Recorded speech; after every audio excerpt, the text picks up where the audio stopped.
Welcome to the SMB Community Podcast with hosts Amy Babinchek, James Kernan, and Carl Polachek. Produced by Kernan Consulting and for the international MSP community. We are dedicated to making every IT professional a successful IT professional.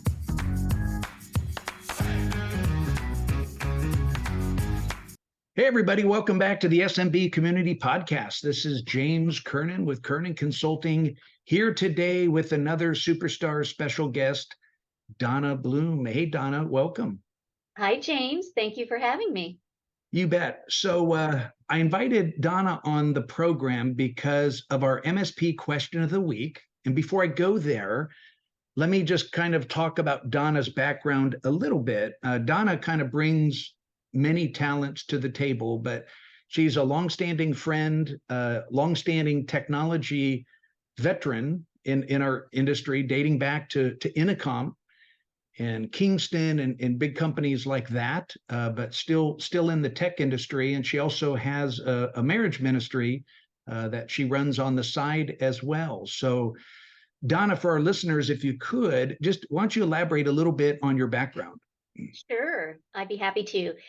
So I actually started my career in 1991, so I'm dating myself a little bit, in the technology industry. My very first role outside of college was working for Intercom Information Systems here in Omaha.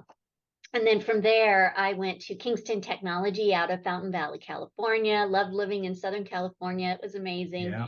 I had various sales and marketing roles at Kingston, but eventually I was ready to come back home. And when I returned to Omaha, I worked for a while at a company called Advanced Network Technologies, selling technical training solutions, and then kind of made a little bit of a change in my career. Worked in nonprofit for a while, but when I decided it was time to come back to the technology industry, I went to Scantron, which is a managed services company. And more recently, I returned to BHMI. I worked here 8 years previously, and my current role is Director of Sales for BHMI. And we are the providers of back office software for large organizations that process financial payments. Yep, payment processing, right. Okay, wow, you are a veteran. And all right, listeners, know that I think I'm older than Donna. So, because I started the industry earlier than her, but I think I have her beat by at least a year in the tech space. But yeah, I too am from the Midwest, moved out to California. And I think that's where our paths might have crossed way back when in Kingston. We were a big Kingston reseller based up in the Southern California area. So yeah, I remember those days all too well. So, all right, thanks for that. So here's the question of the week. This is a tricky one, and it's going to take a little bit of explaining, but I wanted to invite Donna on to kind of talk about the question of the week, because also, besides being in the tech industry, she runs a marriage ministry, and we'll talk about that in a minute. But the question was, is it a good idea for couples to work together in the same company? That's a tricky one. I think that's one of the hardest questions I've seen in a long time, right?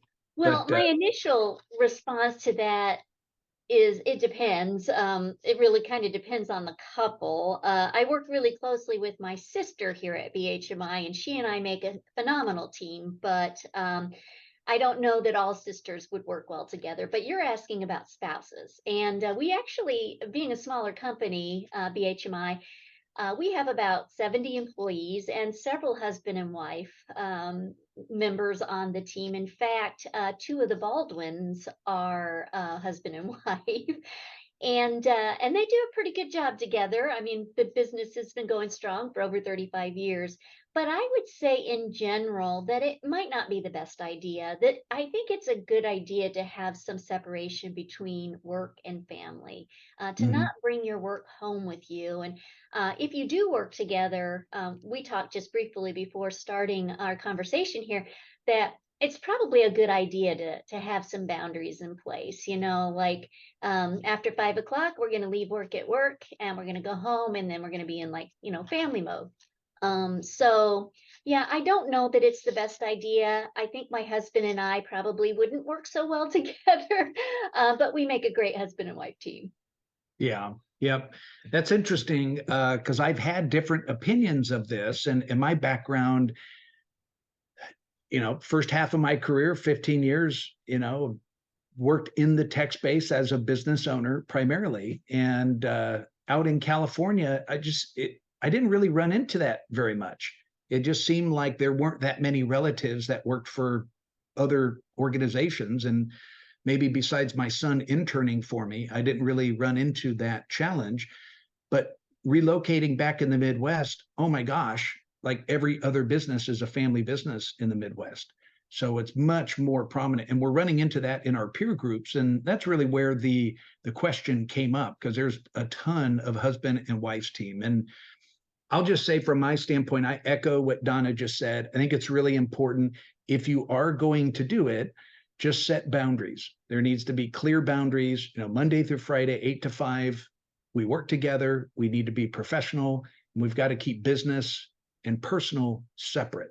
Right. And that really is the same thing, I think, also for other family members or office dating situations as well. Normally, I would try to avoid that.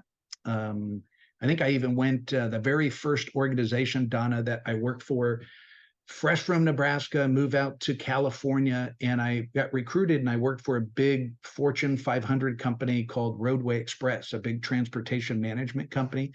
I went through their management trainee program. And truth be told, one of the week training sessions that we had was on the corporate code of conduct. They had their own little book, corporate code of conduct, and it was pretty thick. And one of the things that was a terminable offense, meaning you could get fired, was interoffice dating. They wanted nothing to do with that.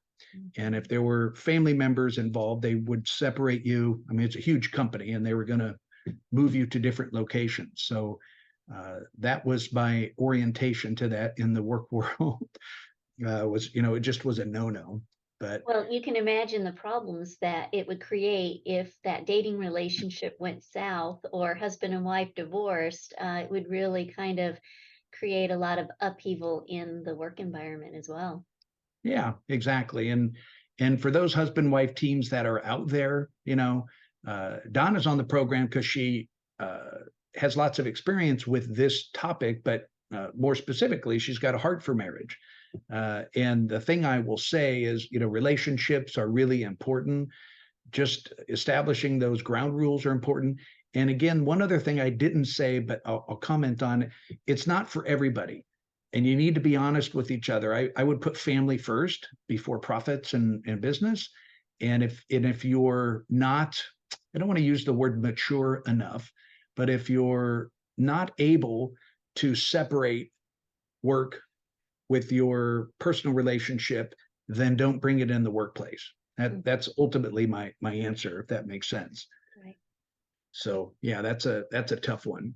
So kind of part two of this is, as I look at this, it's not just the technology channel that is attacking marriage and makes it difficult, but I think all businesses in general face this same issue. There's a lot of interoffice relationships, and more specifically, husband and wives that work for the same company. So that goes without saying. And I guess in general, I still feel like marriage is under attack as well. The divorce rate, I feel like, is higher than ever. And marriage is the foundation of strong family.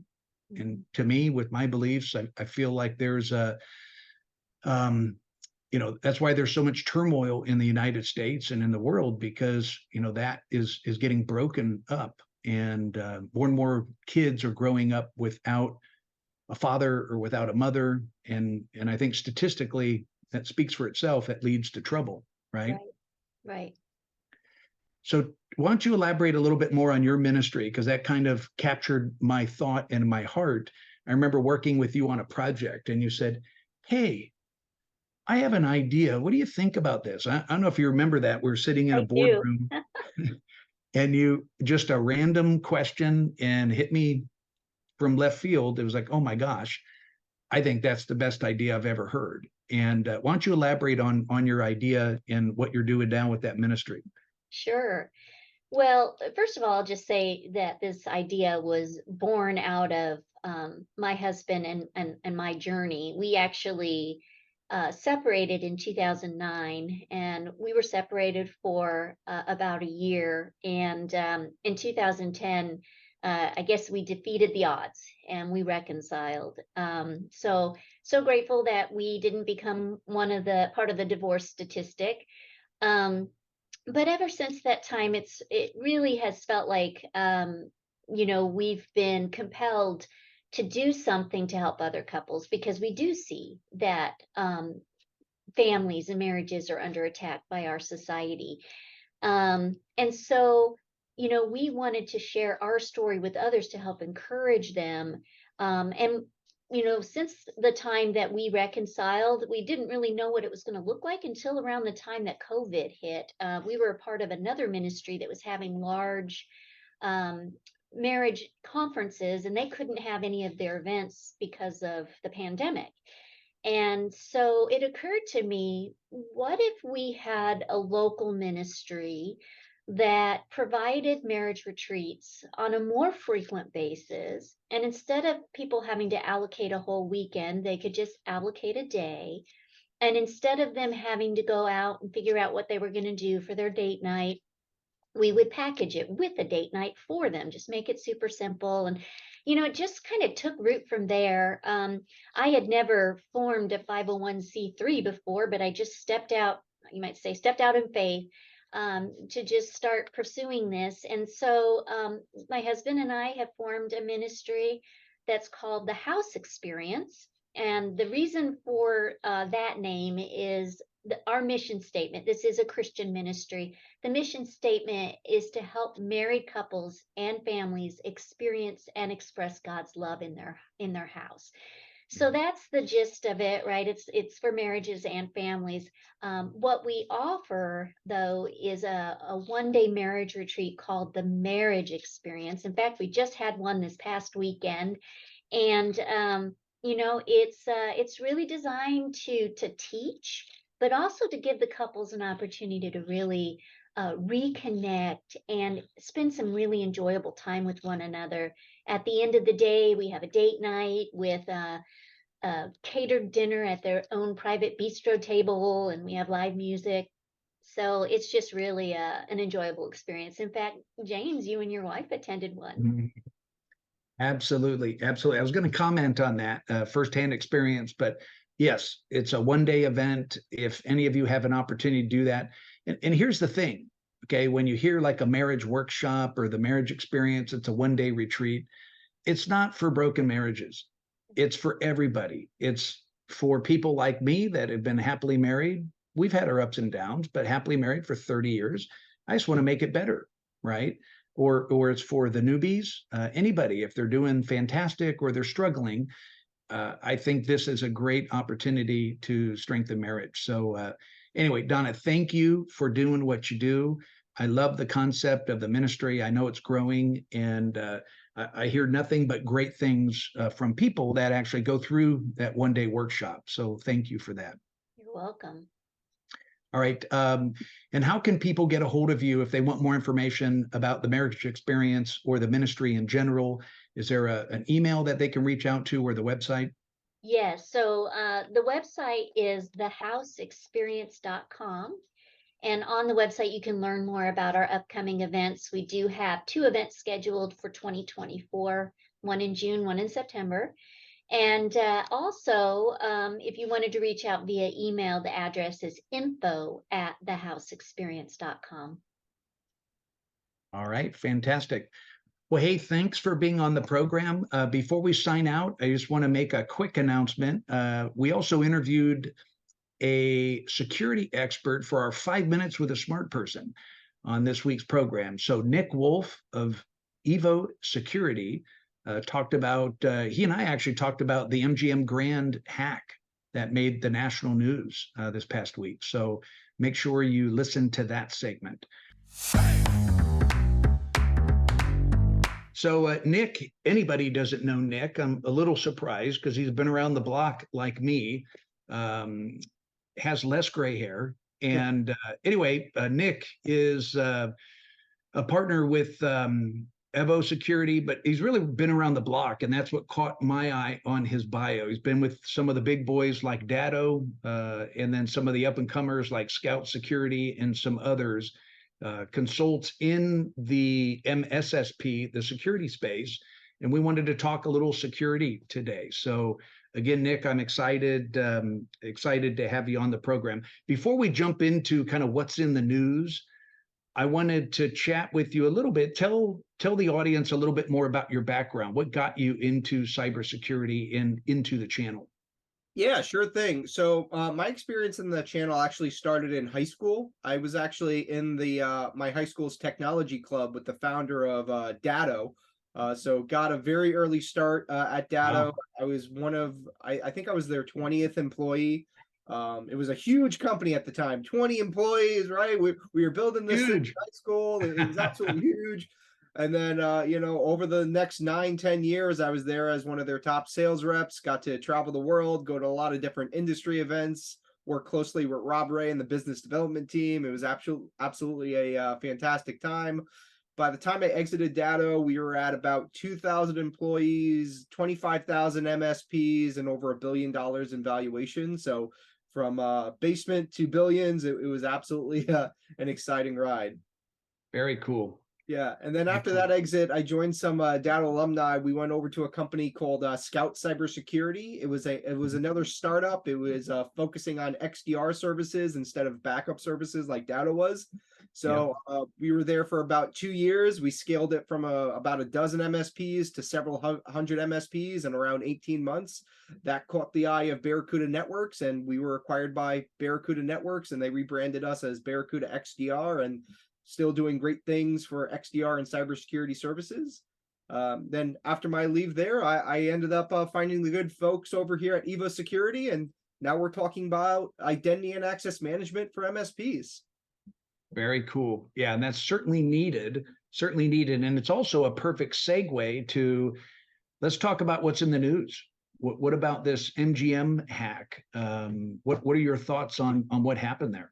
Yeah, it's crazy. MGM, Caesars, these are huge corporations that are losing millions upon millions of dollars a day, all because of a hack on the identity basis. And this goes to prove that, hey, if the big guys could get hacked and targeted, the small guys, SMB customers, can get hacked and targeted as well, which is all the more reason why you, as a managed service provider or a managed security service provider, should really be teaching your clients about cyber hygiene, especially in the identity and access management space.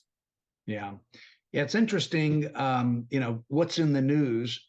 The media, the newspapers, they want those big, sexy headlines. So when MGM, Caesars, the big entities get hacked, you're going to hear about it. But what you don't hear about are the hundreds of thousands of other small businesses, like many of you, hint, hint, that are getting hacked, right? And it's a common problem across the board.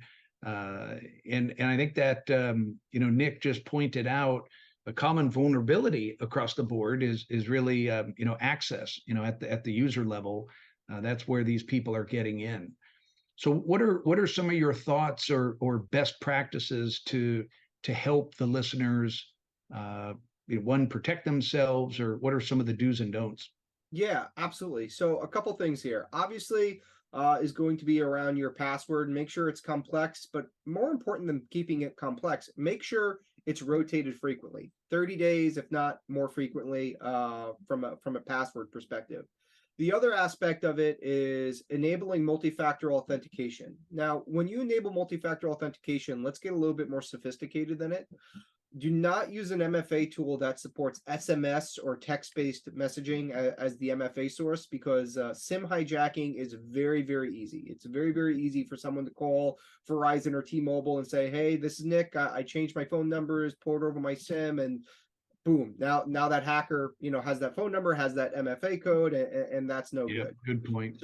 So I would always recommend, if you're using an MFA tool, use an app-based program that supports something like geolocation push notifications. Hey James, are you trying to log in through your laptop through Tampa, Florida right now? Hey, this is you on the pin. This is how you're trying to log in. That would be one method that I would recommend. Another method that I would recommend is using a hardware token like a FIDO or a YubiKey that physically plugs into that local device that you're logging into, that, hey, this is my device, only I have access to it. Let me plug it in. And now I'm the actual person sitting at that terminal. Okay. Okay.